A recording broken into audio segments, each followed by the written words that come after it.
Hecho el silencio sepulcral. Sí. Ya estamos en Madrid.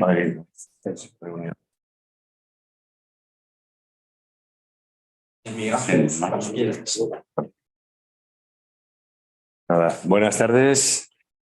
La verdad es que me produce una gran satisfacción participar en un acto como este, ¿no? Con compañeros en los que vamos a festejar el 40 aniversario del Estatuto de Autonomía de Castilla y León y que ha contribuido a conformar la identidad y que además con un eco que tengo por ahí estupendo del progreso de esta región. Pues, estimada consejera de Movilidad y de Transformación Digital de la Junta de Castilla y León, María González, muchas gracias por de luego estar aquí con nosotros, acompañarnos a este acto. Ya sé que la consejería que lideras es importante, pero para nosotros de luego es mucho más importante porque prácticamente es la que nos da un poco el contenido de nuestra actividad profesional, así que es un honor tener a una compañera liderando la consejería y además de traslado la importancia que para nosotros tiene el que tú lideres una consejería de este tipo. Bueno, quiero agradecer también en nombre del colegio, desde luego, el compromiso que también María tenía con nuestro colegio, porque, como todo el mundo sabe, pues fue vuestra decana y estuvo un tiempo llevando la responsabilidad de esta demarcación. Así que doble placer estar con ella. Bueno, agradezco la invitación que me hizo el decano actual, Jorge Lucas, para venir a este acto y transmitirme pues la importancia que tenía y que hoy, que sabe él que teníamos un día complicado también en Madrid, pues hiciéramos lo posible por estar hoy aquí y no perdernos esta reunión de compañeros. Además, tenemos dos compañeros a los que luego vamos a escuchar que son referentes en la demarcación y referentes también en nuestra institución, ¿no? Como son Pedro Escudero y José Pepe Balín. Ambos son de la tierra, uno nació en Muciente y otro en Villalón de Campos. Pepe ha sido consejero de Agricultura y Ganadería de la Junta de Castilla y León entre el 96 y 2007, senador de Designación Autonómica por Castilla y León entre 2007 y 2011 y presidente de la Confederación Hidrográfica del Duero también entre 2012 y 2014. Y Pedro, pues tampoco le ha ido a la zaga porque ha sido director general de Obras Públicas e Infraestructuras de la Junta de Castilla y León desde el 86 hasta el 90 y hasta el 87. Luego jefe de la demarcación de carreteras de Castilla y León entre el 86 y el 91, efectuó un lapso de tiempo que también fue presidente de la Confederación Hidrográfica del Duero entre el 88 y 89. Por tanto, tanto Pedro como Pepe pues han llevado el prestigio de la profesión de ingeniero de caminos, canales y puertos pues por toda la región y han contribuido, desde luego, con su trabajo a hacer una región próspera o la región más próspera. Este trabajo, desde luego, nos enorgullece a todos, ¿no? Además de esta faceta profesional que nos enorgullece, como digo, también los dos han tenido una actividad en la demarcación del colegio. Pedro ha sido decano de esta demarcación y luego vocal de la Junta de Gobierno, no sé si fueron 4 años o algo así. Y Pepe, de luego, siempre ha colaborado activamente con la demarcación en las actividades que se han creado aquí.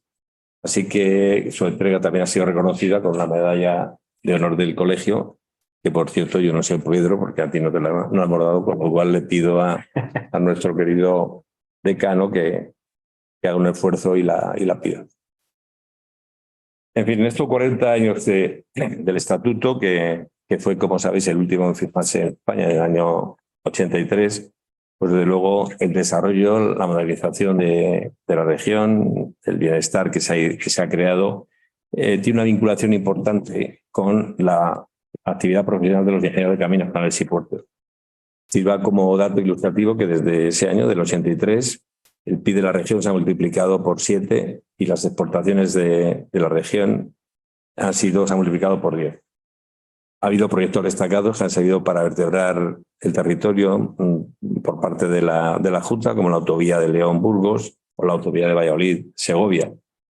Además, ha habido una gran actividad en las estaciones depuradoras de aguas residuales, en la modernización del regadío tan decisivas para la región, ¿no? De tal manera que se ha modernizado desde 2002 120.000 hectáreas, en la que desde luego tanto Pepe como Pedro habrán tenido muchas cosas que decir y que hacer. En fin, este es uno de los temas importantes para esta región, en la que, como todos sabemos, ahora mismo pues hay una escasez coyuntural que hace que tengáis un gran problema de sequía. Bueno, pues estas competencias de las autonomías que ha garantizado el Estatuto han permitido eso, que Castilla y León avance en beneficio de su territorio y luego de sus habitantes. En la celebración de este 40 aniversario quiero analizar los retos que debe superar también esta autonomía, que como toda España son complejos, pero yo creo que en nuestra profesión y nuestros profesionales, los ingenieros de caminos, pueden colaborar de una manera decisiva a superarlos. Permitidme que me centre en tres asuntos que creo que son importantes para la región, como son el agua, la energía y la despoblación. En un territorio agrícola y ganadero como esta región castellano-leonesa, que además nos nutre a toda España de productos básicos, pues garantizar el abastecimiento de agua para ese sector y para su consumo parece que debe ser prioritario. Según lo que está ocurriendo ahora mismo, en este año ha llovido en España un 75% menos que en los últimos 10 años. Lo recordaba esta mañana en un acto en el que estuve con el decano de Castilla y León, en Madrid. Nos decía esta mañana la secretaria de Estado de Energía del MITECO que los grandes riesgos que contiene el último informe del Foro de Davos también tienen que ver con retos ambientales. Y destacaba algo que compartimos en España. Tenemos viento, tenemos sol y de luego tenemos talento. La invasión de Rusia a Ucrania pues también ha subrayado la necesidad de contar como país y como región con una mayor autonomía energética y además de reducir la dependencia de combustibles fósiles. La inflación generada coyunturalmente por este conflicto ha puesto en serios aprietos la viabilidad empresarial de muchas pequeñas empresas de esta comunidad y de toda España. Castilla y León es la comunidad también que lamentablemente encabeza la despoblación en España. Frente a una densidad media de 94 habitantes por kilómetro cuadrado, en esta región están no llega a 26. Y de los 1.374 municipios que hay en todo el país, con menos de 100 habitantes, la mitad pertenecen a esta región.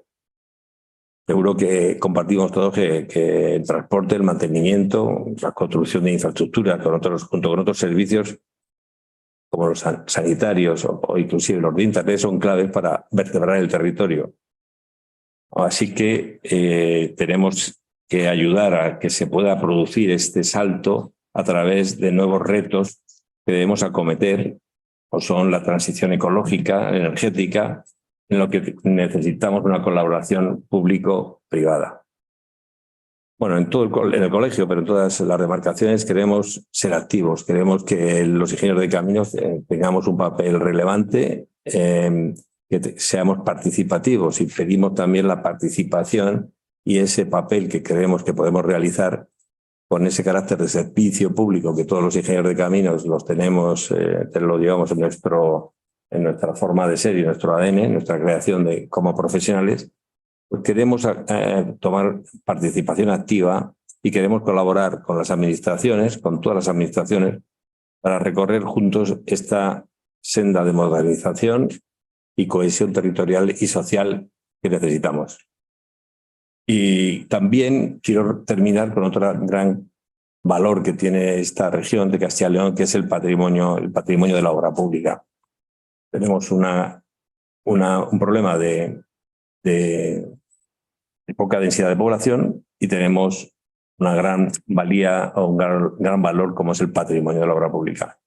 Pues bien, su protección, su conservación, rehabilitación, creemos que es una gran oportunidad para impulsar el desarrollo económico a través del turismo, especialmente en estas zonas despobladas, ¿no? Con ese objetivo básicamente con ese objetivo y también, bueno, como no, para realzar la figura del ingeniero de caminos en lo que se tenga que ver con el patrimonio de la obra pública. El colegio ha organizado el primer Congreso Internacional del Patrimonio de la Obra Pública que vamos a celebrar en las ciudades de Cuenca, Toledo y Madrid los días del 26 al 29 de septiembre de este año. La sede oficial es Toledo, pero hay un acto previo en la ciudad de Cuenca y luego un acto final en Madrid. Para ese congreso estamos diseñando un catálogo patrimonial de obra pública de Castilla y León y de toda España, cuya rehabilitación representa una oportunidad de atracción turística en la región. Por eso es un placer, desde luego, animaros a que asistáis y a que participéis. Creemos que es una ocasión de oro para las zonas que están un poco despobladas, pero que tienen un patrimonio que se pueda rehabilitar y eso genere una llegada a través del turismo, de un turismo distinto, un turismo que busca el patrimonio como algo nuevo, pues una población, aunque sea circunstancial por medio del turismo, esas zonas despobladas, pero que le va a dar riqueza. También os animo a que participéis, desde luego. Sé que la demarcación está participando y enviándonos propuestas para tener ese catálogo de la obra pública en Castilla y León y vamos a hacerlo en toda España. Y ya quiero terminar recordando un pasaje que el escritor Miguel Delibes en su novela El Camino evocaba el paisaje unido a las obras que tienen que ver con los ingenieros de caminos que conviven en el paisaje.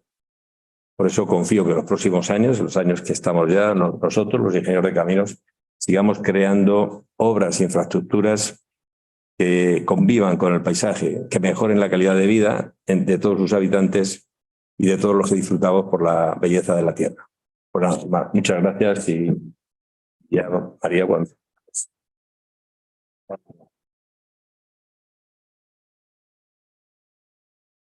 Bueno, buenas tardes a todos. Un saludo especial a mis compañeros de mesa, por supuesto a los que nos acompañan hoy aquí y a los que lo hacen desde el otro lado de la pantalla.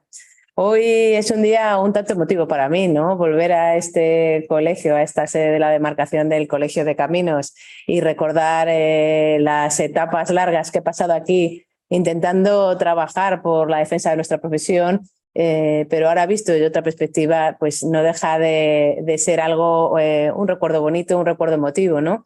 Si no recuerdo mal, estuve colaborando con el colegio primero como vocal, luego como vicedecana y luego como decana hasta que el cargo me hizo renunciar a este puesto, 9 años. Y en esos 9 años... a los que les debo el haber entrado aquí, a Ramón y a Benito. Todavía recuerdo el día que me llamasteis para tomar un café en una cafetería del Paseo Zorrilla y me dijisteis 20 para el colegio. Hice 9 años, si hubiese hecho 12, ¿no? Si la política no me hubiese llamado a la puerta.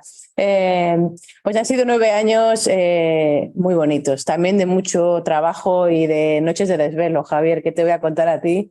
La cantidad de llamadas que teníamos, ¿no? Siendo yo decana, con todos los problemas que nos surgieron en ese momento y todas las conversaciones y cómo afrontábamos esos retos, ¿no? Pero a esa parte como decana y aquel motivo por el que me hizo renunciar a ser decana se une que justo mañana hace un año que me nombraron consejera de Movilidad y Transformación Digital.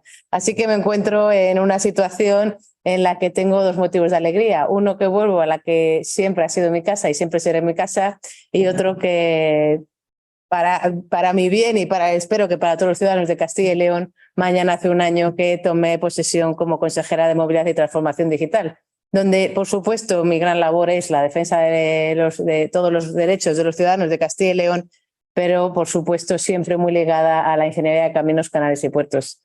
Tengo la suerte de dirigir la Consejería de Movilidad y Transformación Digital, que yo, como digo, es la Consejería de las Comunicaciones, ya sean comunicaciones terrestres o comunicaciones digitales, pero es la que nos permite llegar a los 2.248 municipios que tiene Castilla y León. Así que para mí es un gran motivo de alegría. No voy a ocultaros que este año ha sido un año intenso de trabajo. Hoy me acompaña aquí el director general de Carreteras, plagado de muchos retos y en el que todos hemos puesto lo mejor de todos nosotros para conseguir los grandes objetivos que nos hemos marcado y donde los ingenieros de caminos juegan un papel fundamental. Un año en el que también se conmemora, y es el motivo por el que nos reunimos aquí, el 40 aniversario de la aprobación del Estatuto de Autonomía de Castilla y León. Castilla y León cumple de esta manera 40 años de andadura autonómica con un balance muy positivo gracias a su Estatuto de Autonomía, aprobado el 25 de febrero de 1983, que ha propiciado a lo largo de estas 4 décadas una transformación total de nuestra autonomía, una transformación política, económica y social, y que ha contribuido al progreso y al bienestar de todos los castellanos y leoneses. No me quiero extender porque estoy segura que todos lo compartimos, pero el modelo autonómico que hemos construido en todo este tiempo ha estado siempre guiado por la necesidad de respuesta a las demandas y a las necesidades de todos los ciudadanos, con el objetivo final de mejorar la vida de las personas para conseguir lo que hoy tenemos, una tierra de oportunidades, de progreso, de generación de empleo, una tierra de la que nos tenemos que sentir todos muy orgullosos por nuestro sistema educativo, por nuestra sanidad, por nuestros servicios sociales, también por nuestras carreteras, por nuestros sistemas de aguas, en lo que todos hemos ido poniendo de una u otra forma nuestro granito de arena. Nuestro Estatuto de Autonomía es el punto de encuentro mediante el que nuestra comunidad sigue avanzando. Estamos en el contexto en el que nos encontramos. Me atrevo a decir que el Estatuto de Autonomía es la gran obra que entre todos hemos conseguido construir y que nos ha permitido crecer aprovechando nuestras potencialidades y adaptándolo a una sociedad dinámica, diversa y en constante evolución. Castilla y León ha ido creciendo en sus competencias, en sus responsabilidades y así ha quedado reflejado en las distintas reformas de los estatutos, del estatuto, en las que ha ido ampliando poco a poco su nivel competencial e institucional de autogobierno. Y esos cambios nos han permitido comprender la importancia del acuerdo y de la negociación. Centrándome más en los temas de mi ámbito competencial, en el estatuto, es indudable que estos 40 años han servido para el desarrollo de unas mejores infraestructuras de comunicación y de transporte que han facilitado la conexión de todo nuestro territorio, incorporando nuevas tecnologías y adaptándonos a la evolución para ponerlas al servicio de las personas, de los ciudadanos, de las empresas de Castilla y León. Creo firmemente que el papel que hemos desempeñado los ingenieros de caminos, canales y puertos en estos avances ha sido decisivo para la evolución y el progreso de nuestra comunidad y estoy convencida de que gobiernos como el de Castilla y León deben contar siempre con profesionales como son los ingenieros de caminos, gente de todo nuestro ámbito, tanto por nuestra formación como por las propias características geográficas y orográficas que hacen imprescindible nuestras comunicaciones por carreteras. Nuestro transporte público de viajeros, nuestras conexiones a Internet. Si echamos la vista atrás, hemos conseguido muchas cosas y hay que decirlo de forma objetiva, pero también sabemos que estamos ante una tarea inacabada, pensando siempre en que podemos modernizar mucho más nuestro territorio, quedando disperso y que tenemos un desafío enorme los ingenieros de caminos, porque somos todos un eslabón esencial para coser nuestra comunidad y convertirla en un espacio para desarrollar nuestros mejores proyectos de vida. Quiero por ello reivindicar ante todos ese papel dinamizador que ejerce nuestra profesión en la cohesión de Castilla y León, en la fijación de la población, como comentabas, Miguel Ángel, en la actuación de vías de comunicación e infraestructuras que permiten la movilidad de las personas y de las mercancías. Me atrevo a decir casi que si en el concurso y la participación de los ingenieros de caminos, Castilla y León hoy no sería la comunidad que es, con mejores espacios para vivir a pesar de las dificultades, de la amplia extensión. Todo eso también nos brinda muchísimas posibilidades y ahí todos tenemos que seguir trabajando porque queda por hacer todavía mucho trabajo en nuestra comunidad. Pero es más, sin el esfuerzo y el conocimiento profesional de los compañeros que han demostrado en estas 4 décadas su gran valía, no hablaríamos de la conservación y ampliación de nuestra moderna y segura red de carreteras autonómicas. ¿Verdad? Tú la conociste bien en su día, ¿no? Tenemos 11.500 kilómetros de carreteras autonómicas que dan acceso a todos estos municipios con esta gran extensión que tenemos, 94.000 kilómetros. Y eso supone situarnos en el número 1 en cuanto a kilómetros. El 16% de las carreteras autonómicas están en Castilla y León. Tampoco hablaríamos de las modernas infraestructuras de abastecimiento y saneamiento, Pepe, que yo creo que ahí tú tuviste mucho que hacer en su día, ¿no? Junto con nuestro querido Javier Arribas. para que llegase a todas nuestras ciudades, a todos nuestros municipios, a todos nuestros pueblos, y la labor encomiable que tienen los servicios municipales en todos nuestros pequeños ayuntamientos. También la gestión de las grandes presas que nos sirven de agua a todos en nuestras ciudades y a nuestros regadíos. Y, por supuesto, en el regadío, donde muchos de nosotros hemos trabajado intensamente. Yo, sin ir más lejos, he estado durante 15 años ligada primero al Itacil, porque aquí, cuando había un ingeniero de caminos como consejero de Agricultura, se le ocurrió la gran idea que tenía que haber algún ingeniero de caminos, ¿verdad?, gestionando las presas, y porque de ahí me fui a la Dirección General de Desarrollo Rural, ¿no? Una dirección general donde, de una forma o de otra, también he podido poner mi granito de arena como ingeniero de caminos, con esas concentraciones parcelarias y con esos regadíos, ¿verdad? Bueno, como acabo de comentar, soy parte de ese eslabón primordial en la fijación de la población, y tenemos un arduo trabajo también en la planificación urbanística, en el transporte de viajeros, en el transporte de mercancías, en los ferrocarriles, también en la logística, que es tan importante para las empresas. Son solo ejemplos, os reitero la importancia de la gestión y de la ingeniería en un territorio tan amplio como el nuestro. Una comunidad construida desde la participación de todas las administraciones públicas, todas, ayuntamientos, diputaciones, ministerios y, por supuesto, la Junta de Castilla y León, a la que por competencia le corresponde el impulso y la toma de estas decisiones enclavadas dentro del Estatuto. Por eso es importante reivindicar hoy aquí la labor que muchos colegas han venido desarrollando en la Administración autonómica en estos 40 años, representados hoy aquí por Pedro Escudero, que fue miembro del Consejo Preautonómico y, entre otras cosas, primer director general de carreteras, y Pepe Balín, que más allá de también estar en la Administración General, como Pedro, también fue consejero de Agricultura. Pero podría fijarme también aquí en muchas más personas, ¿no? Pero voy a hacer una pequeña mención para Pedro y para Pepe antes. Como bien has dicho, Miguel Ángel, los dos tuvieron papeles muy relevantes en el colegio, como decanos o sin ser ningún cargo, asumiendo muchas responsabilidades. Así que os agradezco a los dos vuestra vinculación desde siempre con el colegio. Tenemos muchos más compañeros que han jugado papeles de responsabilidad en la evolución de estos 40 años del Estatuto. Aquí me gustaría citar, por ejemplo, a Javier Arribas, exdecano de este colegio, secretario general de la Consejería de Medio Ambiente y director general de Vivienda. Ingeniero entusiasta y creativo que lamentablemente hoy no está con nosotros, pero del que todos tenemos un grato recuerdo y que, junto con Pepe, diseñó la planificación hidráulica de nuestra comunidad. Seguro que sabrán disculpar si me olvido de citar alguno, pero quiero nombrar también a algún otro compañero.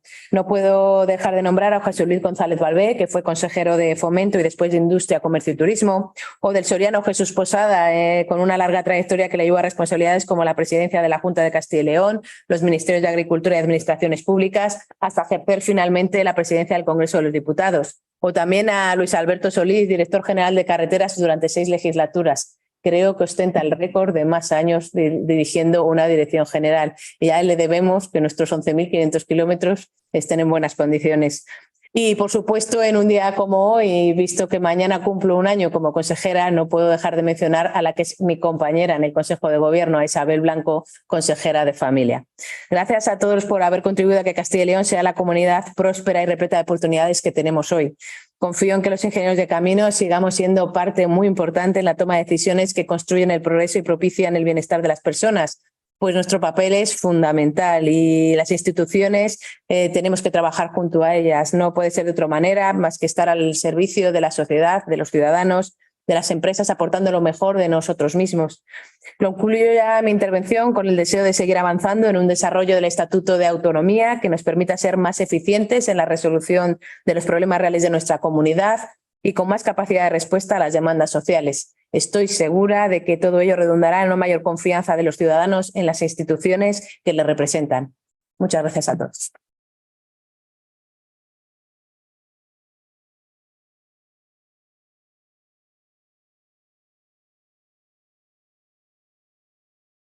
Lo que tú quieras, yo te acompaño. Bueno, vamos a que si no acompañan. Es bien. Lo que pasa es que le vamos a cambiar para que esté cerca del micrófono. Porque está ahí. Y si no va a ser más complicado. ¿No? Muy bien. Bueno, sí,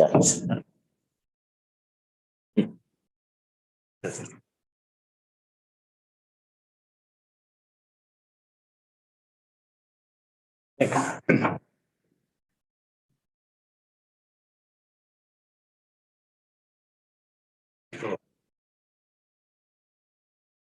Muy bien. Gracias a todos por vuestra presencia aquí. Para mí es emocionante esta casa donde le dediqué muchas horas y mucho cariño.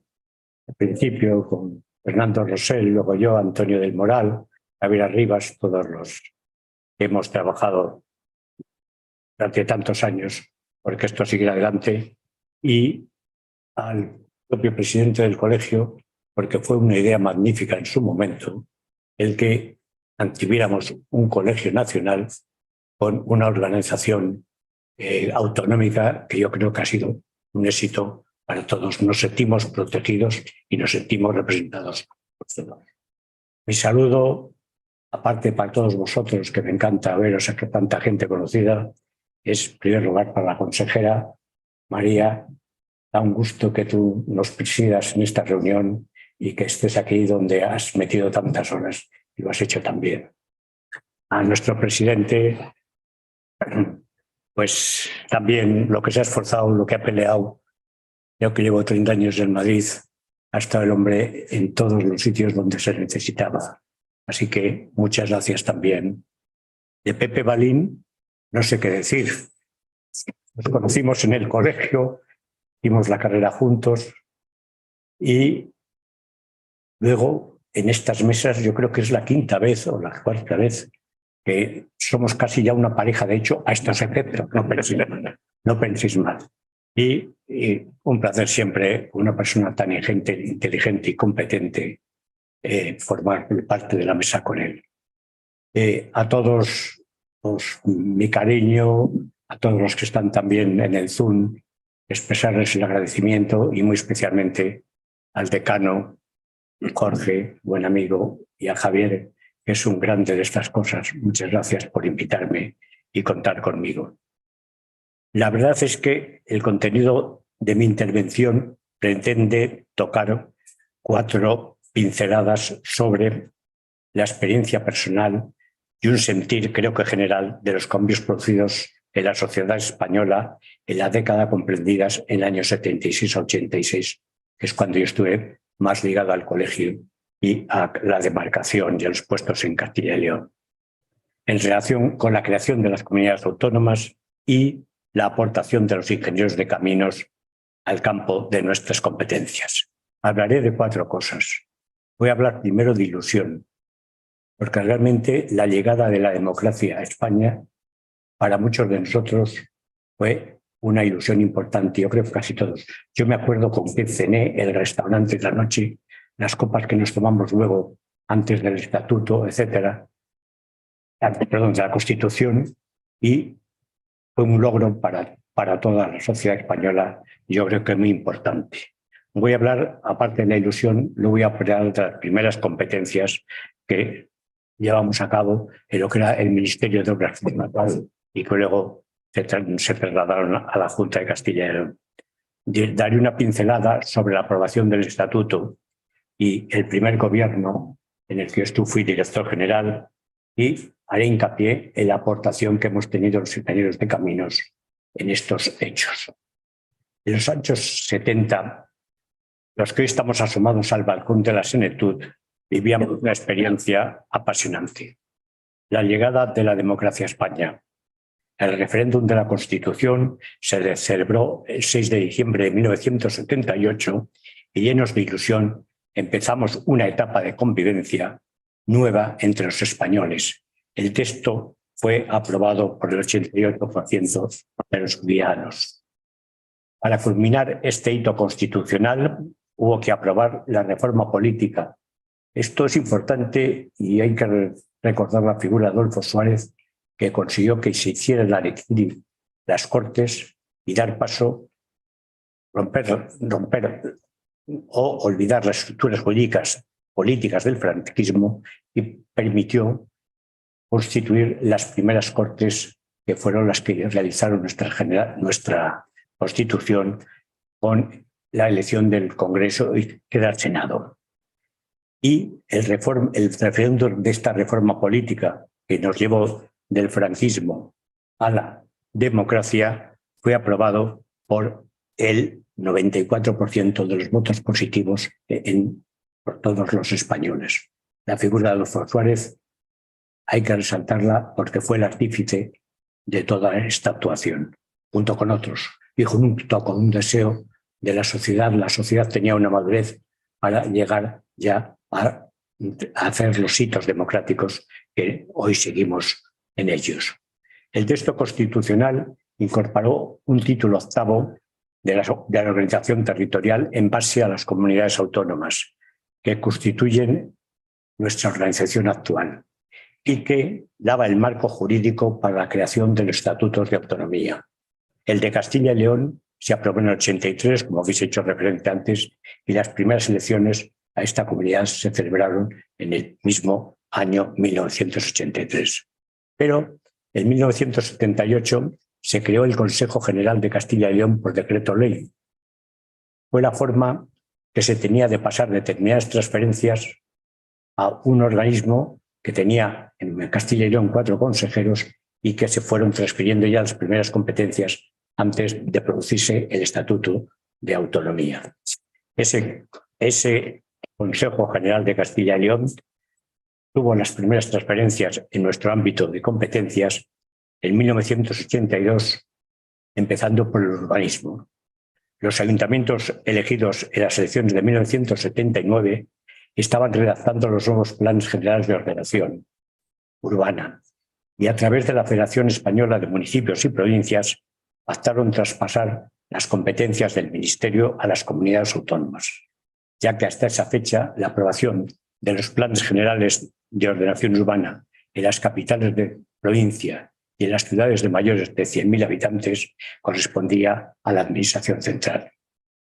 Yo estaba destinado en la División de Urbanismo de la Delegación del MUPO en Valladolid, que dirigía Javier Rivas, un hombre fundamental en todo esto, una persona querida y admirada por todos los que le hemos conocido.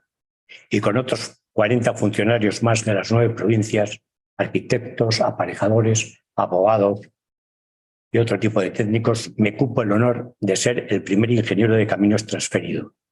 Nuestra dependencia orgánica era del Consejo, pero que la sede estaba en Burgos, pero la funcional seguía siendo de los delegados del Ministerio de Obras Públicas. Un año de incertidumbre y de reuniones.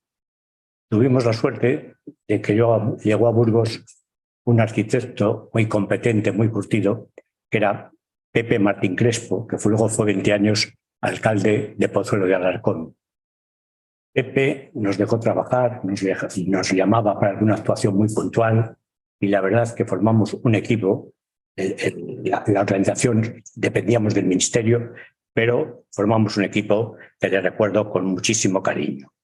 La siguiente competencia de nuestras competencias fue transportes y allí se produjo unos meses después del urbanismo y ahí ya se incorporó Benito y prácticamente un ingeniero por provincia en el tema de los transportes. Eso luego se pasó a la Consejería de Transportes y les perdimos la pista, pero bueno, yo creo que Benito y yo aquí somos los decanos de las transferencias en ese año 82, a la Junta de Castilla y León. Aprobé el Estatuto de Castilla y León en 1983, celebradas las elecciones en mayo, es investido presidente Demetrio Madrid. Forma un gobierno de 9 consejerías, 3 transversales, presidencia, administración territorial y economía, y 6 sectoriales, agricultura, educación, bienestar social, industria, obras públicas y transportes. Aquí ya nos divorciamos los de las obras públicas y los transportes. El primer presupuesto de la Junta de 1984 fue de 37.000 millones de pesetas y en obras públicas se gestionaron el 22%, 8.000 millones de pesetas, dividido en 4 áreas: la Secretaría General, la Dirección General de Obras Públicas, la Dirección General de Arquitectura y Vivienda y la Dirección General de Urbanismo.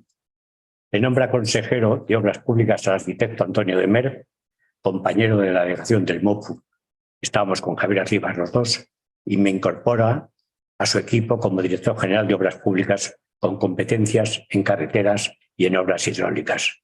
Tomé posesión en Burgos, en el Palacio de la Isla, un mes de agosto del año 83. Y a las pocas semanas nos trasladamos al Colegio de la Asunción de Valladolid. Fue una operación brillante aquí en Valladolid. Yo siento los amigos de Burgos, pero allí no había forma de entenderse entonces con el alcalde, que pasaron momentos complicados. Y bueno, aquí se hizo una gestión brillante por el ayuntamiento y los particulares, y pasamos a nuestra sede en el Colegio de la Asunción, que formaba parte de un plan parcial Covalesa que está desarrollado actualmente y que fue la base de nuestra primera sede de la Junta de Castilla y León. Allí estábamos todos y luego ya nos fuimos ubicando en distintos sitios. La organización de la Junta fue muy homotética con la de los ministerios, y el primer objetivo de mis competencias fue negociar las transferencias en materia de abastecimientos, saneamientos y carreteras e incorporar a los funcionarios que pudieran dirigir la consejería. Como índices para negociar la valoración de los servicios, utilizamos en general que Castilla y León suponía el 7% de la población y 2,5 millones de habitantes sobre los 38 millones que tenía en ese momento España, y que nuestro territorio, como ha dicho antes la consejera, son 94.000 kilómetros cuadrados, que se oponen el 19% del total del territorio español. Indudablemente, el desequilibrio entre población y territorio era manifiesto y fue complicado en muchos casos hacer compatible una cosa con otra, porque en los territorios pues éramos líderes junto con Andalucía, pero indudablemente en la población estábamos bastante a la cola. La transferencia de materia de abastecimiento y saneamientos y de medio urbano no incluía medios personales ni edificios. Se transfirieron las obras en ejecución con sus presupuestos económicos y una estimación de una inversión en esta materia para el primer ejercicio presupuestario. Los técnicos de las confederaciones afectadas, Duero, Ebro, Tajo y Norte, que hoy día es la parte que nos corresponde del SIL, esas 4 confederaciones fueron las que nos transfirieron a través de la Dirección General de Obras Hidráulicas los medios fundamentalmente económicos, porque los medios personales no se transfirieron. En este caso, porque no se consideró oportuno. En esta fase había una preocupación cuando llegaron estas competencias por ver cómo funcionábamos y sobre todo si pagábamos. O sea, no sé, éramos cuatro gatos, o sea, que tenían motivos teóricos para pensar que a ver qué pasaba. Y quiero resaltar 2 hechos en ese momento, que eran las obras más importantes que nos vinieron.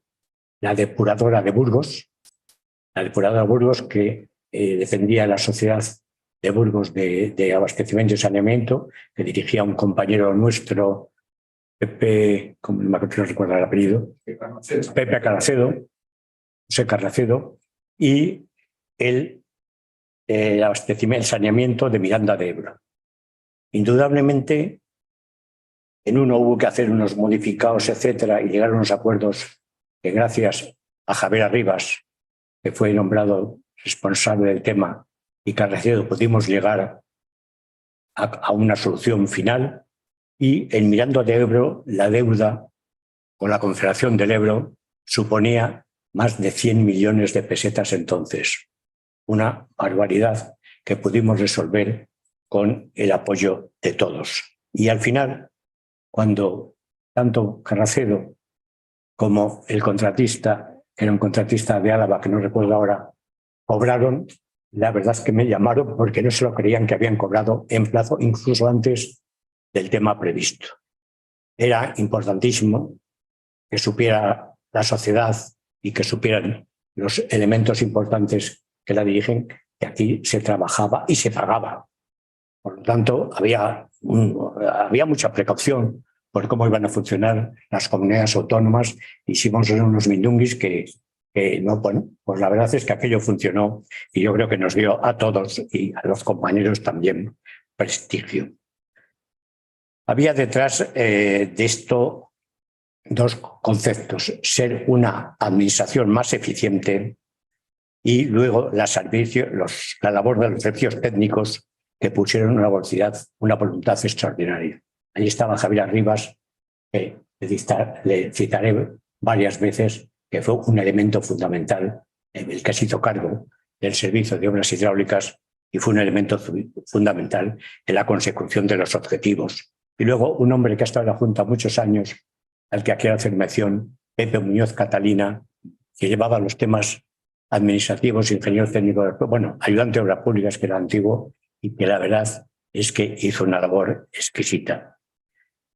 Como sabíamos que no teníamos medios, las primeras inversiones, el primer año, se hizo un convenio con las diputaciones provinciales, un convenio que a algunos consejeros les sentó fatal, porque decían, bueno, pero si tenemos una administración nueva y nos vamos a apoyar en las diputaciones provinciales. La verdad es que seleccionamos una serie de proyectos muy maduros, muy necesarios.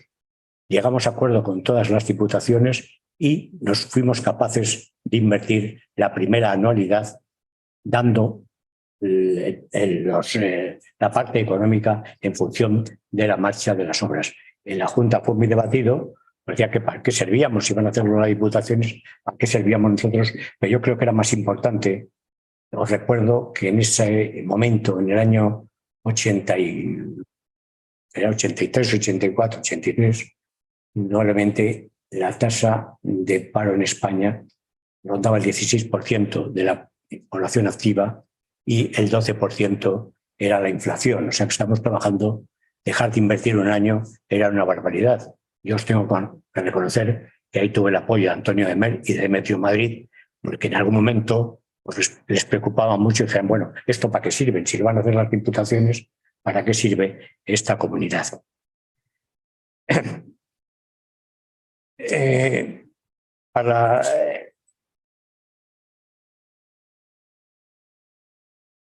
Para los ejercicios posteriores se adoptaron unos criterios ya de planificación que hizo el propio Javier Arribas, con una base a unos índices objetivos que permitían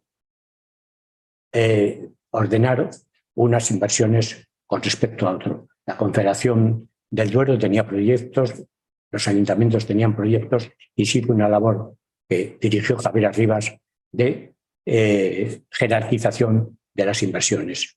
Y se hicieron los primeros saneamientos por la Junta de Castilla y León, intentando, y se trabajó mucho en ello, que hubiera soluciones blandas para el tema de las depuraciones en muchos municipios de Castilla y León. Un trabajo excelente en el que quiero reconocer el trabajo y el valor y la inteligencia de Javier. La transferencia de carreteras tuvo un proceso más largo de gestión. Se trataba de definir una red, unos medios humanos de varios cientos de personas, edificios, parques, maquinaria, muy importante para la conservación y la atención a la vialidad invernal, y una valoración económica que tendría un peso muy importante en los futuros presupuestos de la comunidad autónoma. Tuvimos multitud de reuniones, se pactaron los criterios para consensuar la red del Estado, definiendo la red del Estado en función de 4 criterios: los itinerarios de tráfico internacional, los accesos a pasos fronterizos, los accesos a puertos y aeropuertos del Estado y los itinerarios entre comunidades autónomas peninsulares a través de los principales núcleos de población. El cierre final de todas las comunidades se produjo en el Ministerio de Obras Públicas y luego en Hacienda, donde teníamos reuniones de 40, no sé cómo odiamos aquello, entendernos, y le dirigió un ingeniero de caminos que quiero reseñar, José Luis González Zaba, que era el jefe del gabinete del subsecretario de Obras Públicas. José Luis González Zaba es un hombre muy brillante, y entonces me contaba el otro día que habían hecho, ya sabéis que los TAP forman un conglomerado duro y consistente, que habían celebrado los 50 años de la oposición y que él había elegido como la actuación más importante de su vida profesional en la administración, luego estuvo en el sector privado, la transferencia a las comunidades autónomas. Salió bien, os digo que a veces de forma increíble, pero nos entendimos y salió bien. Había voluntad de acuerdos y había ganas de trabajar juntos. El mayor reto del primer mes de tener carreteras fue pagar la nómina. O sea, pero no por falta de dinero, sino por falta de medios. Hubo unas personas, y quiero citar a Mercedes de la Merced, que pasó de jefe del gabinete del presidente García Verdugo a trabajar con nosotros, un grupo de 4 personas que se quedaron varias noches durante varios días para plegar la primera nómina a las 300 personas que fueron transferidas en carreteras. Después nos enfrentamos al primer convenio colectivo y ahí pues hubo una crisis en la consejería y yo me hice cargo unos meses de la Secretaría General porque conocía a los trabajadores que formaban parte del convenio, bueno, sabía de sus necesidades personales que fueron importantes para llegar a un acuerdo global en el tema, porque se corría el riesgo de que el 1 de mayo hubiéramos tenido, el primer 1 de mayo que teníamos competencias en la Junta, hubiéramos tenido una huelga de nuestros trabajadores. Pero pudimos llegar a un acuerdo y fuimos resolviendo esos temas. La incorporación de Carlos Casaseca como jefe de servicio fue una garantía de éxito. Él lideró el primer plan de carreteras, reorganizó los servicios con la colaboración de los ingenieros de las diferentes provincias. No puedo hacer una mención de los 9, pero sí quiero recordarles porque trabajamos mucho y la gente normalmente se quedaban los más antiguos en la administración del Estado y se venían los más jóvenes, con alguna excepción. Y la verdad que se lo curraron y pudimos hacer un equipo muy resolutivo.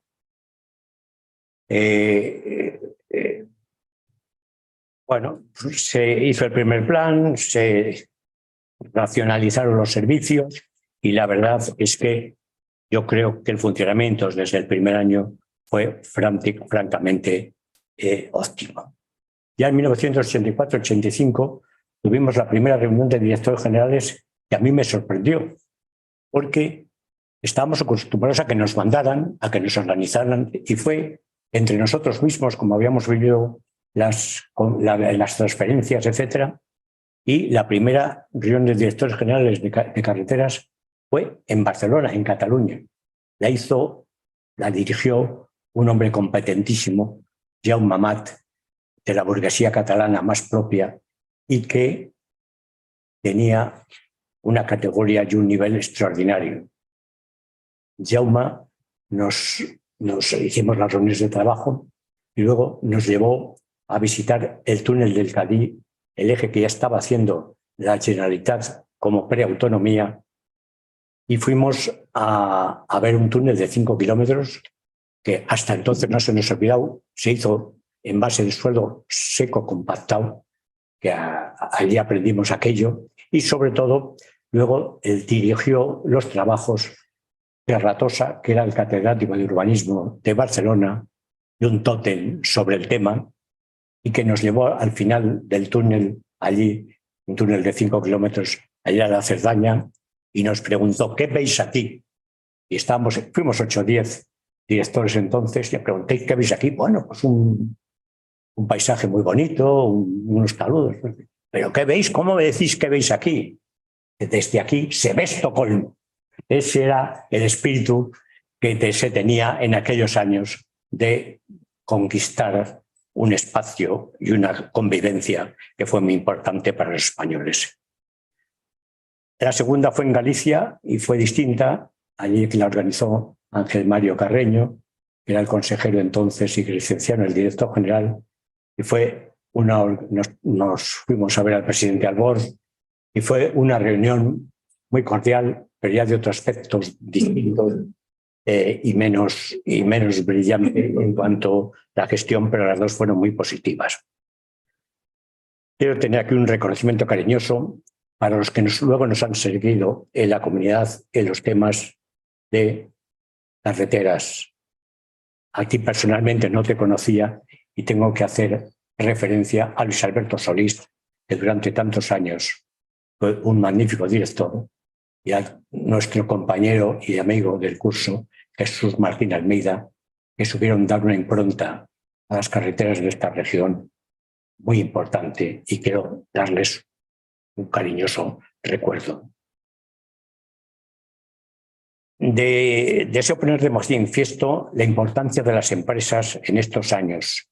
Se crean las primeras consultoras en Castilla y León, en la región, y se pasó de un ingeniero solitario que proyectaba a proyectos de organizaciones dotadas de medios en Burgos, que hicieron de las primeras empresas de consulting de proyectos, en León, en Zamora, que atendían áreas de trabajo con medios adecuados. Fue un empuje importante los que nuestros compañeros en el medio privado hicieron las empresas para que saliéramos adelante.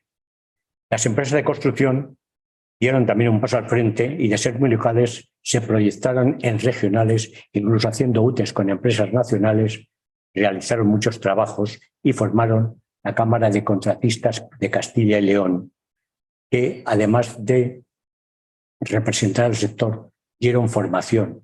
Y ahí hay dos personas fundamentales que quiero citar. El gran Jacinto Fidalgo, que era el representante de cubiertas aquí y que el hombre se desvivió por esto, y Juan Ernesto Pérez Moreno, luego como delegado de delegados. Hicieron una labor magnífica para tener unas empresas que se pusieran al día como los demás. El colegio también. El colegio, manteniendo la organización nacional, se dividió en demarcaciones y el secretario de esta demarcación fue el compañero Paco Cubas. Paco nos ayudó en todo, era un hombre bueno, además de competente, inteligente y bondadoso. Vaya para él también el recuerdo. Debo resaltar dos hechos que, aunque se llevaron a cabo en años posteriores, se tomaron las decisiones en estos años 83 y 85. La Junta de Castilla y León fue promotora muy activa del cierre del embalse de Riaño y de la no ejecución de la presa de Retuerta prevista en el Arlanza. De mi experiencia personal, creo que una de las dificultades mayores de nuestro ejercicio profesional en España ha sido la ejecución de la política hidráulica. La presa de Retuerta estaba en los planes del Ministerio desde mediados de los años 20 del siglo XX. Afectaba al monasterio de San Pedro, declarado Monumento Histórico Artístico Nacional en 1931, y a unos 45.000 árboles, sabinas y enebros. Tenía diversas cuevas de materiales cársticos y se habían iniciado mínimamente las obras en esos años 83-84, estaban paralizadas. El ministro burgalés Julián Campo, en la inauguración de la autopista Burgos-Málzago, anunció que se suspendían definitivamente las obras y se estudiarían otras alternativas, que al final fue la presa de Castrovido, que ha dirigido hasta su jubilación nuestro común amigo aquí presente, Ramón Pérez Cecilia. Así, en su contrario, el embalse de Riaño estaba paralizado. Se habían expropiado, se había hecho la presa, se habían pagado multitud de indemnizaciones, y Jaime González, ingeniero agrónomo y que era consejero de Agricultura de la Junta, capitaneó una idea de continuar las obras, dedicó muchas horas y esfuerzos para convencer al ministro Javier Cosculluela y dar la orden de finalización de las mismas. Faltaban fundamentalmente las obras de la variante de carretera, el viaducto, y se realizó en poco más de 6 meses, demoler las edificaciones e instalar la parte industrial para la explotación de la presa. Hubo tensión y amenazas durante las obras.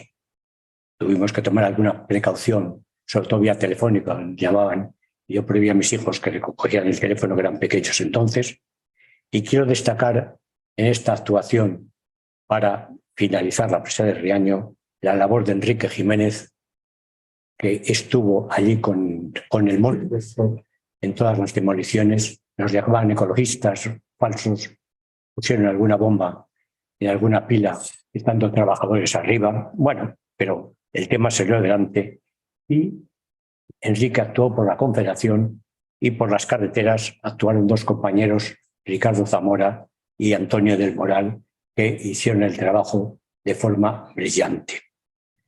Estos dos ejemplos de actuaciones muy importantes en nuestra comunidad, una para respetar el externo histórico, artístico, natural, y otra para desarrollar la actividad económica, agrícola y la producción de energía, los ingenieros tuvimos una aportación importante que destaco.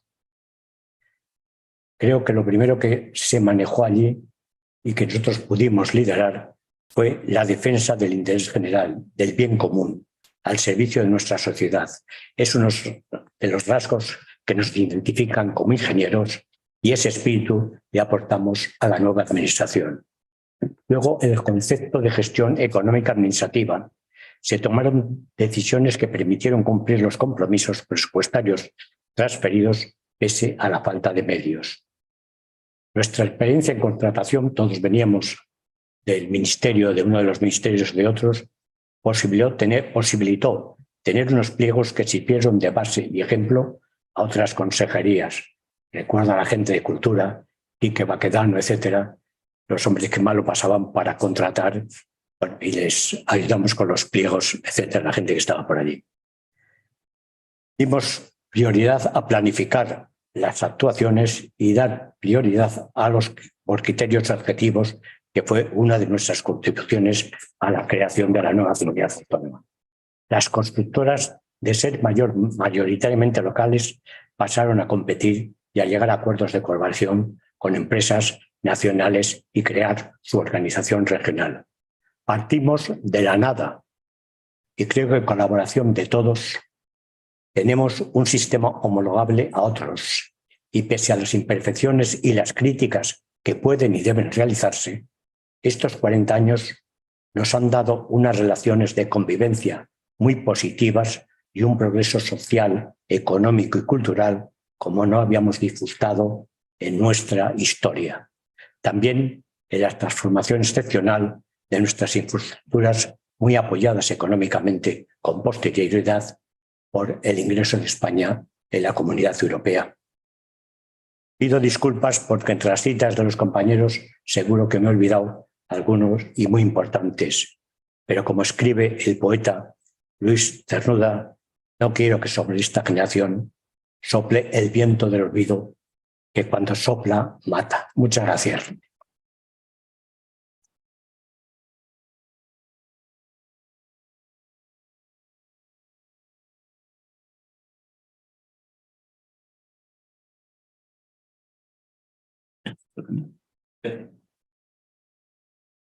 Bien, pues muy buenas tardes a todos y a todas.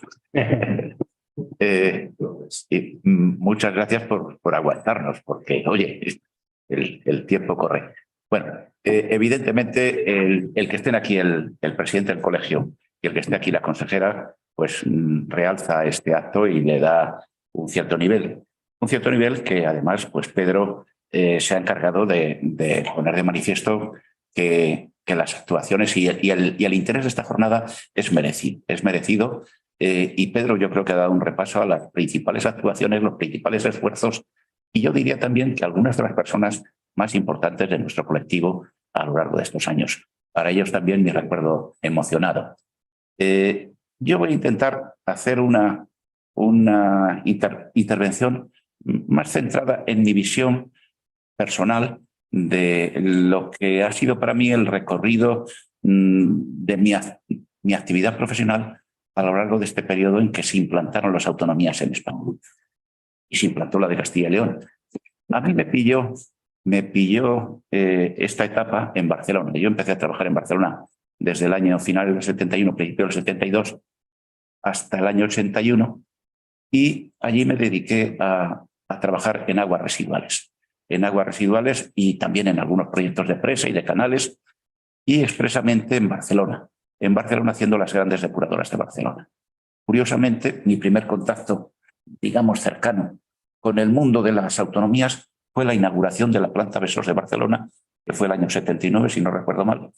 La planta Besós es la gran planta de residuales de Barcelona, y la inauguración de aquella planta le correspondió al, como se dice en catalán, en Josep Tarradellas, el hombre que había venido, que era entonces presidente en pectore de la Comunidad Autónoma de Cataluña, de la Generalitat, lo era desde el año 54 en el exilio, y cuando vino aquí todavía no se había creado la Generalitat, pero funcionaba pues un ente preautonómico, y Tarradellas in pectore era el presidente, e inauguró la planta Besós. Yo tuve, digamos, no sé si el placer, pero bueno, me tocó en suerte el estar como técnico responsable de aquella actuación, indicándole cómo tenía que hacer para inaugurar. Le convencí de que debíamos apretar unos botones rojos que había allí al mismo tiempo, porque era necesario el doble comando para que la planta se pusiera en marcha. No era verdad, pero él se lo creyó. En cualquier caso, bueno, pues aquello me hizo pensar mucho en lo que era el mundo, de lo que era una comunidad autónoma, cómo vivían en Cataluña esa ilusión de la Generalitat, ilusión que en buena parte era real y en buena parte era, como todas las ilusiones, pues basadas en mitos y basadas en otras cosas, pero que no cabe duda de que aquello dinamizó de alguna forma el sentir ciudadano en aquella época. Por razones del trabajo, yo me trasladé a Madrid a hacer más o menos lo mismo, es decir, a hacer depuradoras en Madrid. Y bueno, pues en un momento determinado llegué a tener la suerte de entrar en la Diputación de Madrid, luego Comunidad Autónoma de Madrid, en un momento en que fue presidente de la Comunidad Autónoma Joaquín Leguina, que fue el primer presidente de la Comunidad Autónoma. Anteriormente era presidente de la Diputación en la que yo trabajé, esa cima de Villacosta, un compañero nuestro, y estuvo de director general también en aquella etapa Miguel Aguiló, que era otro compañero nuestro, y trabajando con ellos en las obras. Yo estaba entonces en la empresa privada haciendo, de verdad, yo era técnico en depuración, y en un momento determinado me propusieron estar con ellos, y nos propusimos hacer un plan de depuración de la Comunidad de Madrid, porque las competencias en depuración estaban muy repartidas. Fundamentalmente competían a los municipios, tanto la depuración como el abastecimiento. Lo que pasa es que no tenían ni dinero, ni capacidad técnica, ni voluntad de hacer ese trabajo, que consideraban, bueno, pues un esfuerzo añadido a sus capacidades. Entonces empezamos a trabajar en un plan de saneamiento y depuración y de abastecimiento de la Comunidad de Madrid sobre una serie de bases. Aquello funcionó. Tuvimos un poco la idea de que lo que teníamos que hacer era disponer de un ente capaz de actuar, era la Comunidad Autónoma, una herramienta que en aquellos momentos fue el canal de Isabel II, y una herramienta también importante que fue un acuerdo entre la Comunidad Autónoma y cada ayuntamiento, un acuerdo para que las gestiones mutuas estuviesen, digamos, bien hilvanadas, y las competencias de cada uno estuviesen bien hechas. Bien, pues la verdad es que aquello funcionó muy bien. En 4 años desarrollamos 33 plantas depuradoras de aguas residuales y 10 infraestructuras de abastecimiento, aunque el abastecimiento lo llevaba ya el canal de Isabel II en general, pero 33 depuradoras de aguas residuales en muy pocos años, en 4 años, que supusieron entonces 33.000 millones de pesetas, que era una cantidad. Entonces, en un momento determinado, yo me planteé, por razones de diversa índole, algunas de tipo familiar, otras fundamentalmente personales, me planteé la posibilidad de venirme aquí a Castilla y León. Y en un momento determinado, pues la Junta de Castilla y León sacó a concurso o a oposición unas plazas de funcionario de ingenieros de caminos. Y en esas plazas me vi yo las caras con este señor. Y aprobamos unos cuantos de esas plazas. Y la verdad es que cuando el Joaquín Leguina, con el que yo tenía una cierta relación, supo que me había presentado y que había aprobado una plaza de ingeniero de caminos, siendo como era yo entonces ingeniero, yo era director técnico de una de las ramas más importantes del Canal Isabel II, que era la de tratamientos de aguas. Dijo, pero ¿cómo te vas a Valladolid? ¿Qué pasa? ¿Que eres amigo del de la Gomina? Me dijo. El de la Gomina era el que acababa de ganar las elecciones, que era José María Aznar, que entonces tenía bastante pelo y se peinaba con algo de gomina. Y yo le dije, digo, no, presidente, porque aunque tenía cierto trato con él, yo era muy respetuoso. Joaquín Leguina, de todas maneras, era un hombre de trato bastante afable. Y le dije, no, presidente, es que llevo muchos años sintiéndome ingeniero mercenario. ¿Cómo me dices esas cosas? Digo, te lo digo no por nada, sino en sentido puramente etimológico. Lo de las mercancías, lo del merc, es de donde viene lo de mercenario, el que trabaja por dinero, el que trabaja por alguna cosa. Y quiero trabajar por otras razones. Y a mí me gustaría trabajar en mi tierra. Y me dijo Joaquín Leguina, si es por eso, haces bien en irte. Total que me vine aquí con bastante ilusión, quizá más ilusiones de las que debería, pero entonces tenía yo 30 y tantos años. Y me vine y me encontré con algunas de las personas que se han mencionado aquí, entre otras me encontré con Jesús Posada, consejero de Fomento. Entonces, un personaje un tanto curioso, Ángel Díaz Ripa, que era director de estructuras, no era ingeniero de caminos, sí el jefe de servicio que llevaba los temas de agua en la dirección de estructuras, que era Javier Arribas, magnífica persona y una persona además con unas tremendas capacidades organizativas y administrativas. Y bueno, pues me sentí bastante a gusto y empezamos a trabajar pues un poco en lo que yo había venido trabajando y en muy poco tiempo planteamos el plan de depuración de Castilla y León sobre las mismas bases, es decir, tratar de organizar un sistema que permitiera que la colaboración ayuntamientos, comunidad autónoma, fuera bastante estabilizada y conseguimos que en unos pocos años pues poner en marcha del orden también de cerca de 20 depuradoras, algunas de ellas del nivel, como por ejemplo la de, poner en marcha las obras. Claro, la depuradora de Ávila, la depuradora de Soria, la ampliación de la depuradora de Burgos, que había quedado un poco ahí terminada, sin terminar, y otra serie de depuradoras de tamaños más pequeños, pero del orden de 16 o 17. Y la verdad es que aquello funcionó bastante bien, bastante bien. En un momento determinado de ese periodo, antes de dejar yo la consejería, Jesús Posada llegó a ser presidente de la comunidad autónoma y tuvo que gobernar conjuntamente con CDS, que era entonces, CDS era Centro Democrático y Social. Y entonces se creó la primera consejería de Medio Ambiente, al frente de la cual estuvo Jesús Sagredo, y como secretario general y cabeza impulsora también Jesús Dámez, que era un ingeniero de montes, está jubilado pero que vive todavía. El asunto es que, bueno, pues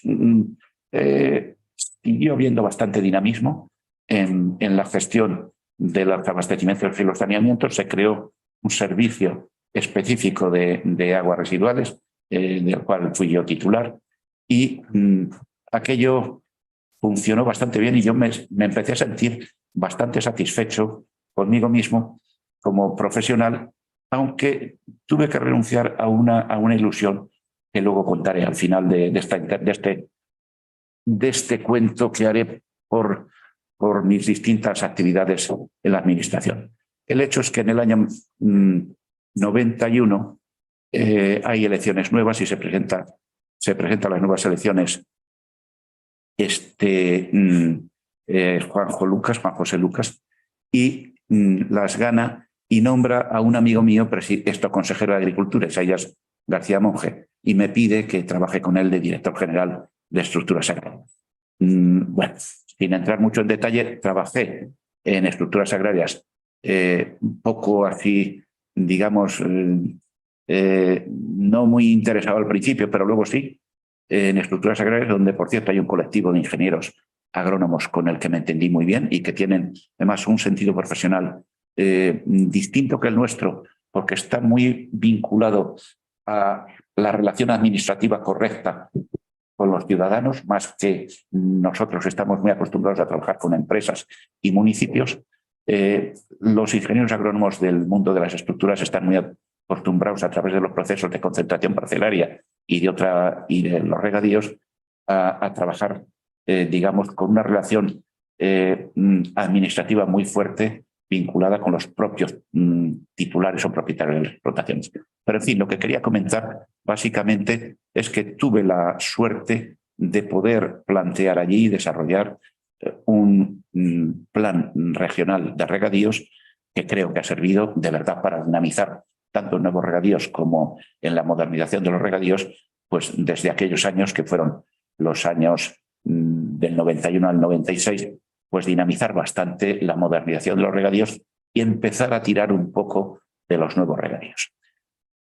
Luego, en mi etapa como consejero de Agricultura, tuve la suerte también de poder desarrollar una cosa de la que me sentí en un momento determinado bastante orgulloso y que tenía yo mucha ilusión en ella, por lo que luego diré, y es que creamos el Instituto Tecnológico Agrario.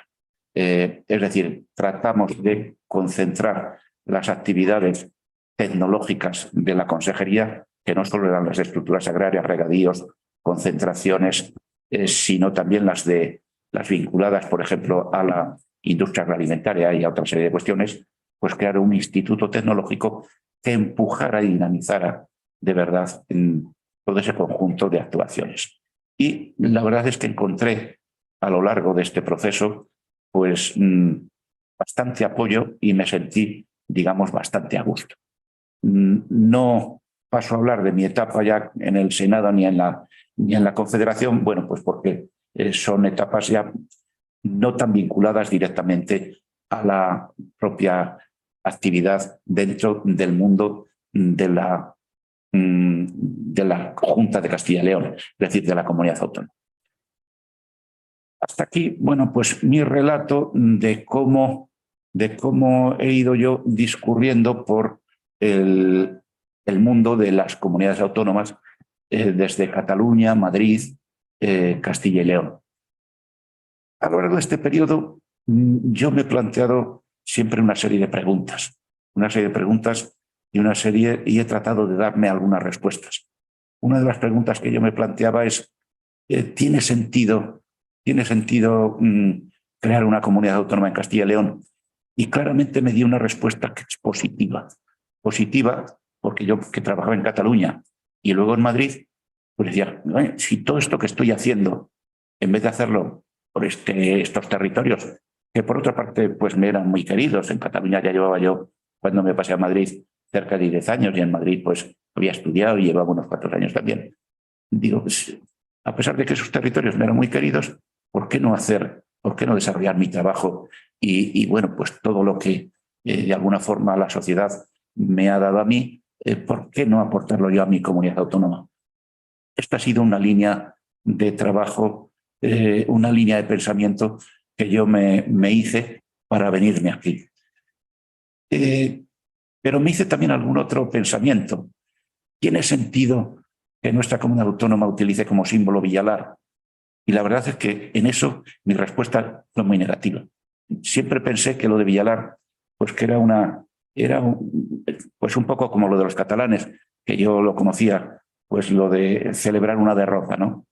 Y entonces, pues yo sobre el tema de Villalar pensé bastante y pensé, bueno, estudié bastante los libros que se publicaron por aquellos tiempos y aquí mismo en la región y en otros sitios, y llegué a la conclusión de que el movimiento Villalar fue un movimiento avanzado para su época, fue un movimiento además que luego, desde el punto de vista político, se ha oscurecido, fue un movimiento de las minorías burguesas de la región, del territorio. Es decir, el territorio de Castilla, los que se mueven en Villalar, los comuneros, son los burgueses que se ven de alguna forma presionados por los consejeros de Carlos V, sobre todo los holandeses, llenos a impuestos, machacados a impuestos, y de alguna forma, bueno, pues ven sus intereses bastante oprimidos por el monarca. Eso en general no se ponía nunca de manifiesto en los movimientos políticos vinculados con Villalar. Entonces, a mí eso, lo de Villalar, siempre me dejó un poco un mal sabor de boca por eso, porque no tenía yo una visión muy clara de que se estuviese utilizando el símbolo de Villalar en su sentido más interesante, en el sentido de que los emprendedores de la región, los burgueses, eran los que se habían levantado. Y yo siempre he pensado que son los emprendedores los que tienen que tener, digamos, el interés. Luego, por otra parte, está claro que la organización de los comuneros de Villalar fue una organización desastrosa. Y fue tan desastrosa que perdieron estrepitosamente, vamos, sin casi pegar un tiro los realistas. Por lo tanto, el símbolo de Villalar como tal a mí siempre me ha parecido bastante poco interesante. Dicho lo cual, yo he respetado siempre, bueno, pues la fiesta de Villalar, y he respetado siempre pues la idea aquella de lo que hizo que surgiera el levantamiento de los comuneros, es decir, el grupo de los emprendedores, llamémosle entre comillas burgueses, que entonces no se llamaban de esa manera, aunque también, digamos que veían sus intereses oprimidos y por tanto se rebelaron contra la situación. Esa es una segunda reflexión que yo me hice mucho en aquellos tiempos, y en otros momentos me he venido haciendo otra reflexión, y es una reflexión en relación, bueno, si todos hemos colaborado lo que hemos podido para trabajar por esta región, ¿por qué esta región, esta comunidad autónoma, está perdiendo estrepitosamente población? ¿Y por qué está perdiendo el nivel comparativo con respecto a otros territorios en cuanto a capacidad económica y en cuanto a dinamización de nuestra juventud y en cuanto a atracción por el territorio? Y creo que el hacerse preguntas en esta materia pues es lo más interesante desde el punto de vista profesional.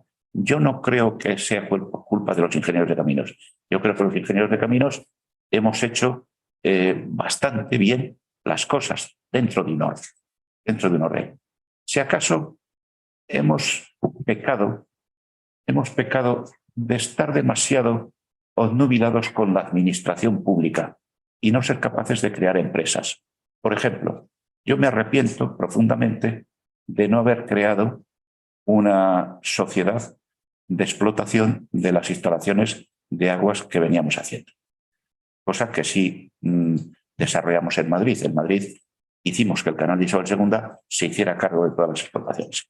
No lo hicimos aquí por enfrentamientos, bueno, por falta de interés de muchos ayuntamientos, a pesar de que, claro, quizá porque se lo poníamos muy fácil, porque con los ayuntamientos hacíamos un acuerdo antes de empezar cualquier instalación por la que de alguna forma les resolvíamos la papeleta. Pero no creamos una entidad de gestión. Yo también me arrepiento de que una de las ideas que yo tenía cuando me vine aquí desde Madrid, yo había hecho algún tipo de diseños de máquinas para la ingeniería hidráulica, concretamente máquinas del ámbito de la depuración y de otra naturaleza. Tenía 2 o 3 patentes y tenía la idea de desarrollar aquí una sociedad para, bueno, pues para fabricar esas máquinas aquí en Castilla y León. El hecho es que cuando me vine del canal de Isabel II aquí, me encontré con que mis capacidades económicas no me permitían meterme en nada y dejé abandonado aquello de tal forma que como 6 o 7 años más tarde, pues dejé morir aquella sociedad que se llamaba Prototipos y Estudios y que no llegué a desarrollar. Pero siempre me he arrepentido mucho. Siempre me he arrepentido mucho porque creo que lo que más vale de una persona no es ocupar un buen puesto en una administración pública, sino ser capaz de sacar adelante una idea que sea buena para la sociedad y ser capaz de dinamizar las capacidades de esa sociedad. Y en estos momentos me hago una pregunta: ¿por qué? ¿Por qué estamos yendo hacia atrás desde el punto de vista comparativo? Es verdad que hay un elemento que es fundamental, y es que esta región, que tenía una masa importantísima de población activa vinculada a la agricultura, la tecnología de la agricultura ha hecho que la población activa, desde las épocas en que Pedro y yo éramos niños hasta ahora, se ha dividido por 15, no por 1 ni por 2, con lo cual resulta que lo que en un momento determinado podían ser en Castilla y León pues 800.000 activos, pues en estos momentos son del orden de 40.000 o 50.000, una cosa así, si es que llegan. Pero aparte de eso, hay otra cuestión importante que me veo obligado a decirle aquí y que creo que es responsabilidad de todos, y es que no tenemos iniciativas de emprendimiento propias de la región. Siempre estamos esperando a ver si vienen los indios o los chinos o los americanos o los franceses a montarnos algo, cuando en los años 60 no era así. La FASA no la montaron los franceses, la FASA la montaron 3 señores de Castilla, de Valladolid. Luego se les vendió a los franceses una parte, o todo. Pero la montaron esos. Pero es que en Icas pasó lo mismo, y en DASA pasó lo mismo, y en otra serie de cosas. ¿Qué sucede? Y es un poco la reflexión que yo quiero traer aquí. Que no solo tenemos que ser buenos profesionales, no solo tenemos que ser buenos ingenieros de caminos, tenemos que ser personas que apoyen el surgimiento y la dinamización de las iniciativas de emprendimiento. Y el principal deber que tiene quizá nuestra estructura política es poner los mecanismos más positivos que pueda haber en ese sentido para ese desarrollo de esas iniciativas de emprendimiento. A mí se me ocurren, entre otras, una herramienta que no está en estos momentos prácticamente en España sobre el tapete, que son los fondos de capital riesgo. No digo fondos de garantía recíproca, que esos los hay, Iberaval, etc. Hablo de fondos de capital riesgo, que son la base de apoyo de los emprendimientos en Alemania y en Estados Unidos. Y en Alemania y en Estados Unidos, cerca del 80% de los grandes emprendimientos, de los emprendimientos industriales y de negocio serio, se financian con fondos de capital riesgo. Es una posibilidad más. Pero en ese sentido quería yo plantear aquí, y termino ya, pues mi intervención. Es decir, la obligación que tenemos como ingenieros, que hemos tenido un cierto nivel de predicamento en nuestra sociedad, de no ser solo ingenieros, de ser personas que ideemos, pensemos, trabajemos, apoyemos iniciativas de emprendimiento. Nada más, muchas gracias.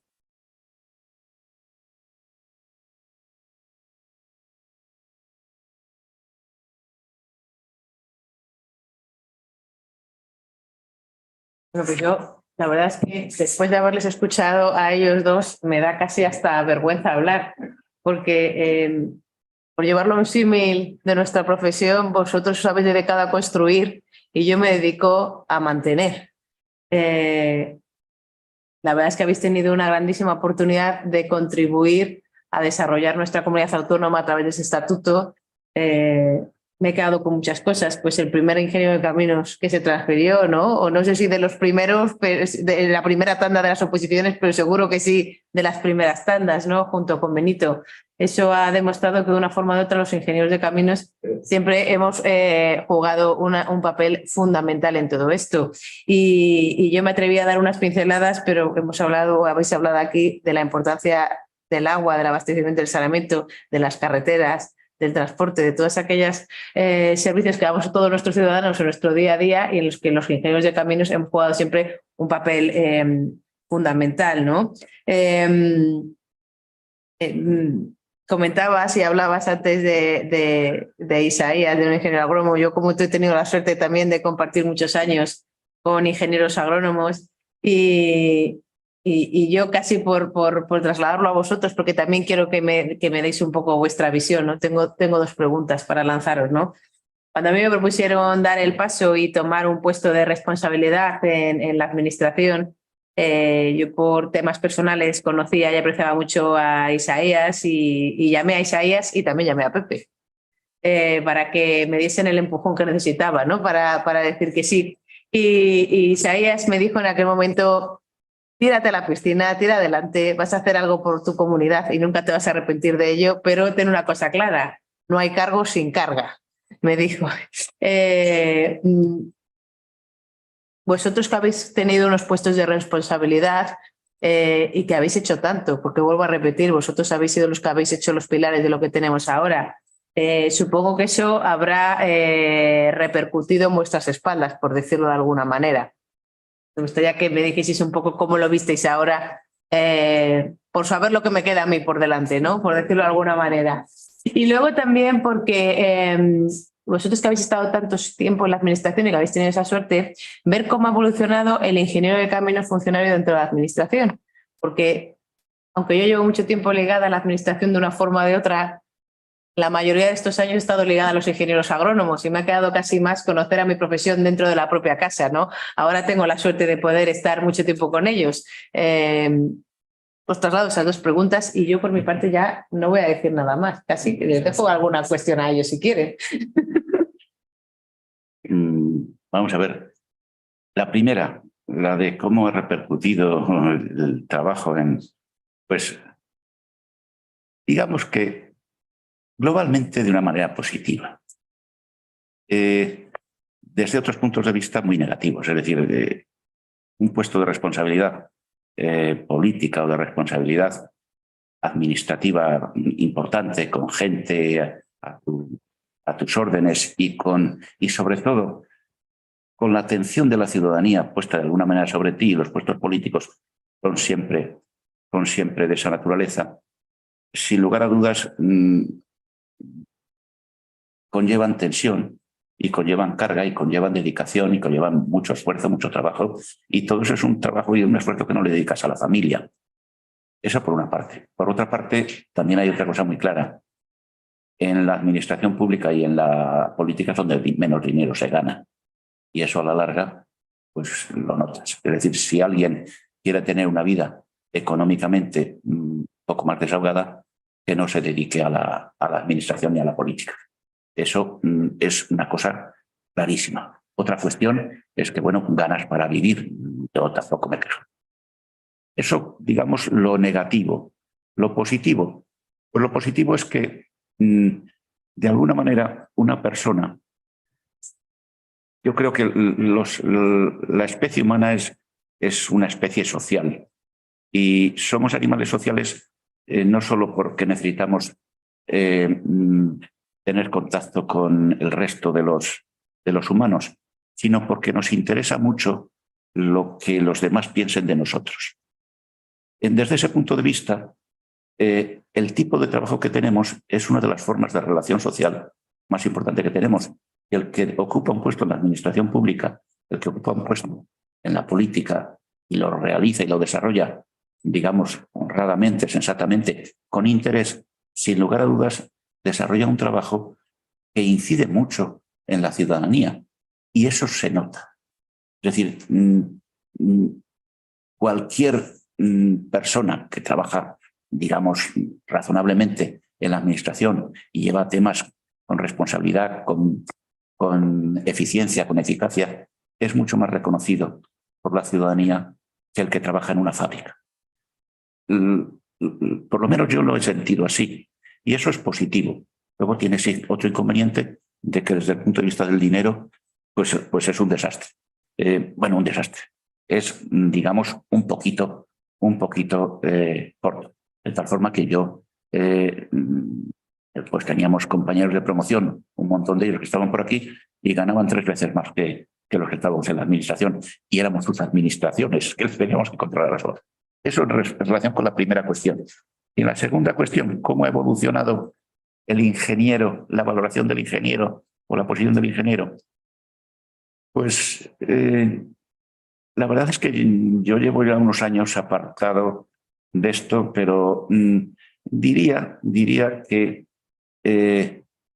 en tanto en cuanto se ha hipertrofiado el mundo de la política, que es el que enuncia los planes, las obras, transmite y traslada las realizaciones, pues el papel del ingeniero como tal deja de percibirse por los ciudadanos de una forma más nítida. Entonces, luego el trabajo interno dentro de la administración, pues depende, habrá de todo. Pero en general lo que yo diría es que en la época de, pues cuando nosotros terminamos la carrera, ¿verdad, Pedro? Y más antes todavía, pues un ingeniero de caminos, pues era el señor que prácticamente decidía qué obras iban a hacer, o por lo menos la gente se lo pensaba. Trascendía mucho su opinión. En los momentos actuales, digamos a nivel general, pues hay, desde mi punto de vista, no tanto en esta comunidad autónoma, pero sí en muchos sitios. Yo he pasado por bastantes sitios de distintas comunidades autónomas, ayuntamientos, ministerios, diputaciones, y hay demasiada política en el panorama español, y entonces se deprime un poco la visión que la ciudadanía tiene de los ingenieros. Eso es lo que puedo.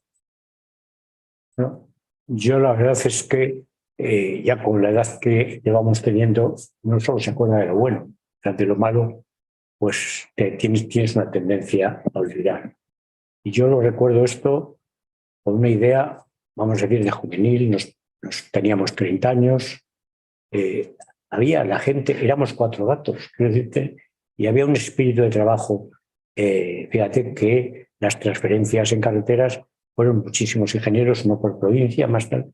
Yo los reunía cada 2 meses, cada 3 meses, y cada uno pues muy distintos en su forma de ser.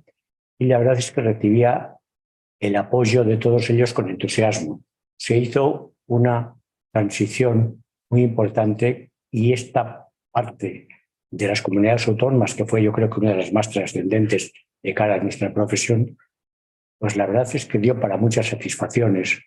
Vivimos malos momentos, pues indudablemente cuando estábamos en el tema de Riaño, yo tuve que prohibir a mis hijos que cogieran el teléfono, que hubo algunas llamadas complicadas, y unos ecologistas navarros que pusieron unos petardos en un pilar, había unos trabajadores arriba y había que tomar algunas precauciones, pero yo creo que se llevó pues bien, como parte de tal. Y yo el recuerdo que tengo de esta época, pues es un recuerdo de rosas sin espinas. Que me parece que se hizo mucho, esto con muy poca gente, y también te digo, teníamos muy apoyo de todo. En la época mía, los 3 primeros años que estuve aquí, la persona que nos criticaba era Jesús Posada. Jesús Posada era un caballero en todo.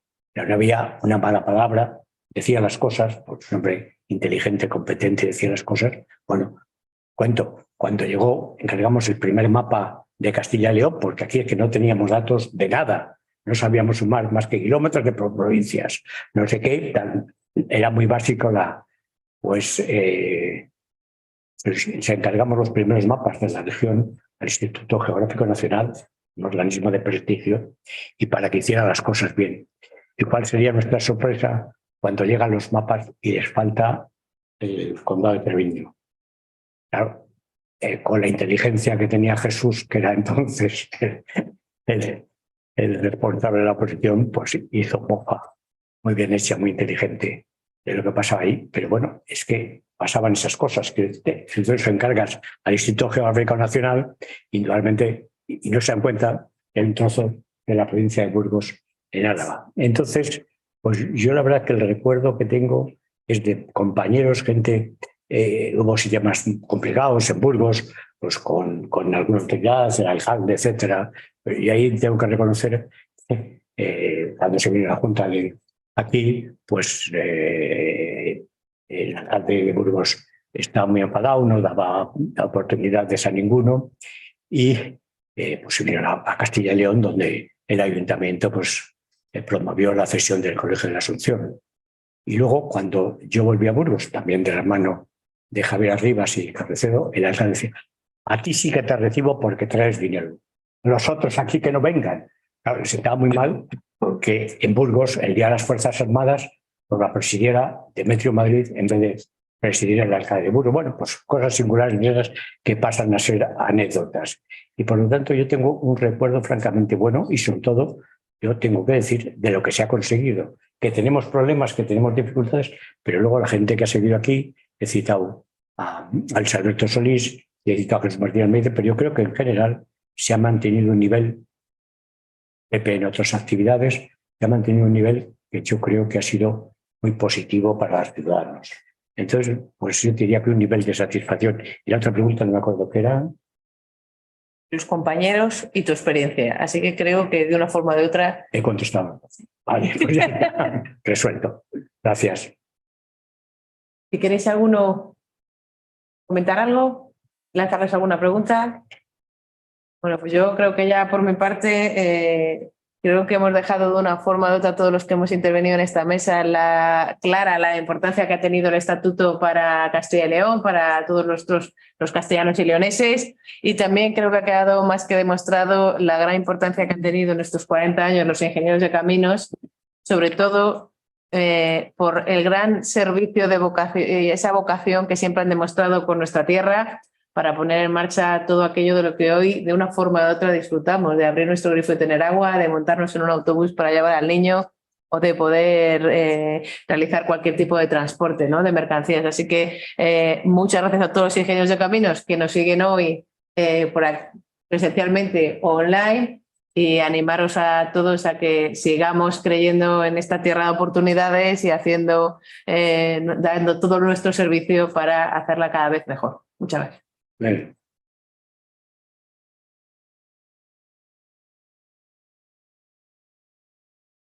Estaba previsto que esto fuera una sorpresa. Tenía que haber entrado yo. Nada, muchísimas gracias. Hacer entrega a María Miguel Ángel una placa de homenaje. Como sabéis, sois queridos y admirados, y como ha dicho Miguel Ángel, pues agradecidísimos de que siempre sois muy buenos compañeros y siempre que se os llama estáis. Así que gracias, enhorabuena, y es un orgullo para la profesión que haya gente.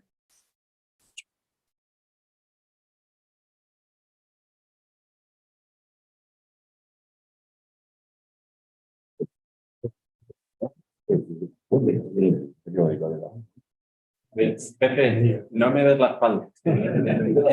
Pegamos nosotros la parte. Ya. Oye, bueno, no es problema, ¿eh?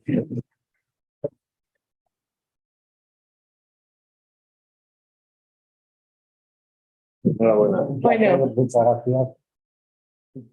Te lo llevo. Enhorabuena. Muchas gracias. Qué orgullo.